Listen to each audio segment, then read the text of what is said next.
Amelia, 27, stunning in her ivory rehearsal gown, exuded confidence money couldn't buy, or perhaps only money could.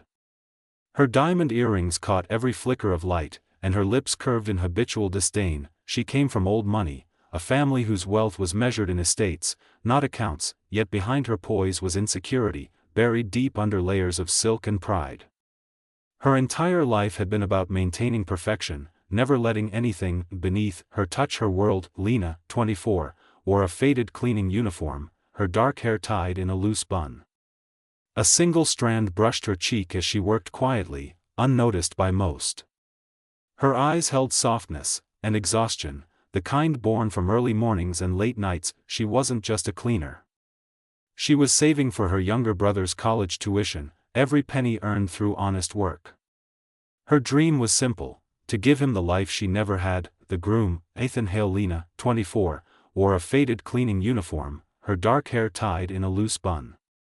A single strand brushed her cheek as she worked quietly, unnoticed by most. Her eyes held softness and exhaustion, the kind born from early mornings and late nights. She wasn't just a cleaner. She was saving for her younger brother's college tuition, every penny earned through honest work. Her dream was simple: to give him the life she never had. Ethan, the groom, came from new money, a tech entrepreneur who believed kindness was power. His love for Amelia had once blinded him to her pride, but lately, he'd begun to see cracks in her golden facade. Margaret, Ethan's mother, carried herself with quiet grace. Her silver hair framed kind eyes that had seen both poverty and prosperity. She had built her wealth from nothing, starting as a housemaid herself before becoming a respected businesswoman, and that was a truth few in this room knew, including Amelia. Morning light streamed through the glass windows of the grand hall as the rehearsal began. Lena moved between tables, wiping surfaces, careful not to disturb the rehearsal crew. Her hands were rough from cleaning chemicals, her back sore, but her heart steady. "Careful, don't drop anything," whispered another maid, Maria. Lena smiled faintly. "Don't worry. I'm used to being invisible." At the front, Amelia rehearsed her vows.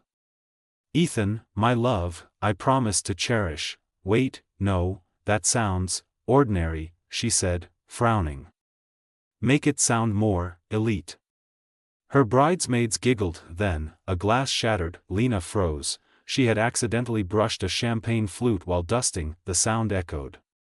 Heads turned. Amelia's face hardened. "Unbelievable," she hissed, walking toward Lena in slow, deliberate steps. "Do you even know what you just broke? That's imported crystal." Lena's lips parted. "I'm so sorry, ma'am." "I'll pay for." "Pay? With what? Your cleaning salary?" The room filled with awkward laughter from the bridesmaids. Ethan looked uneasy, but Amelia ignored him. "Next time, maybe keep your clumsy hands off my things." Amelia spat. Lena swallowed, blinking away tears. "Yes, ma'am."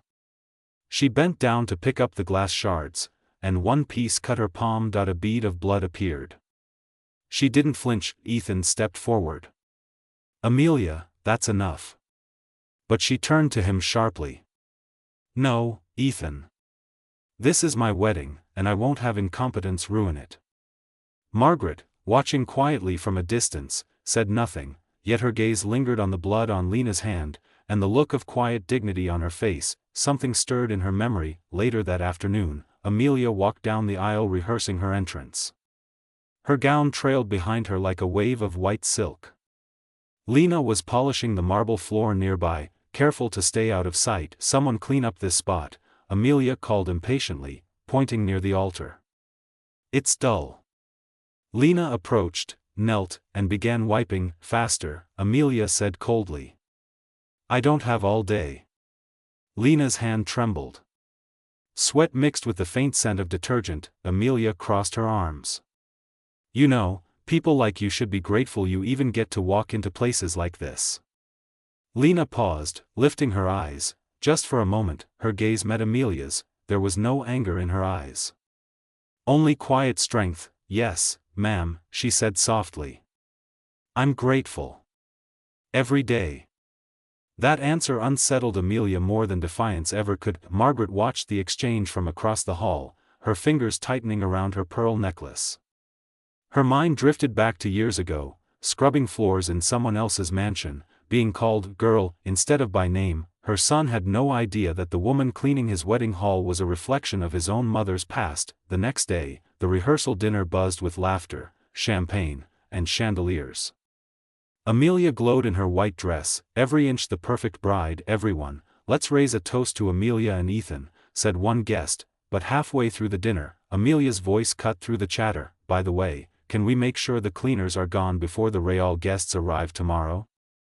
They make the pictures look unpolished. Lena stood frozen by the doorway, holding a tray. The words hit like stones. Ethan frowned.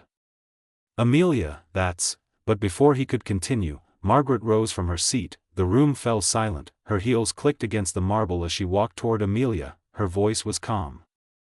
Amelia, may I ask you something? Of course, Mrs. Hale, Amelia said sweetly. Margaret tilted her head. What would you do if the person who cleaned up after you was the reason you could even afford this wedding? A murmur spread. Amelia looked confused. I don't understand, she said, forced laughter in her tone. Margaret's eyes softened. You wouldn't, dear. Because you never asked where I came from. Amelia blinked. What do you mean? Margaret turned to everyone. When I was your cleaner's age, I scrubbed floors in homes just like this one. I was humiliated, looked down on, but I kept my head high. And that's how I built everything I have today. Gasps filled the hall. Ethan's eyes widened. Margaret pointed gently toward Lena. That young woman you just insulted has more grace in her heart than money could ever buy. Yesterday, she found your diamond bracelet and returned it without saying a word. Tell me, Amelia, if our positions were reversed, would you have done the same? The silence was deafening. Amelia's face turned pale. Her lips trembled, but no words came. Margaret continued, her voice steady but kind. Money can buy luxury, my dear. But only character earns respect.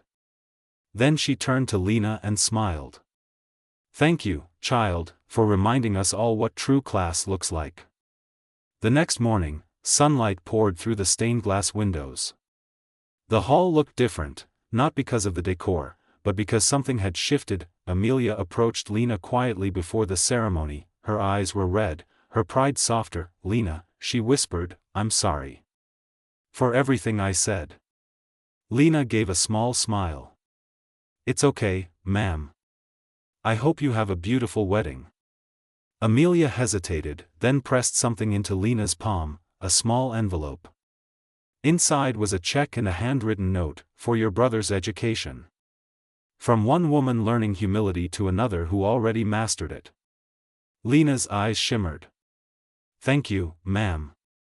Margaret watched from afar, a quiet smile on her face. Ethan, beside her, whispered, you always know how to teach without raising your voice. She chuckled softly. Sometimes, my son, one sentence is all it takes. The organ began to play, the doors opened, and as Amelia walked down the aisle, her steps were lighter, not because of the gown, but because her heart had shed its weight. Lena, standing in the back, whispered, true wealth isn't measured by money, but by humility. Sometimes, the people we look down on are the ones holding us up.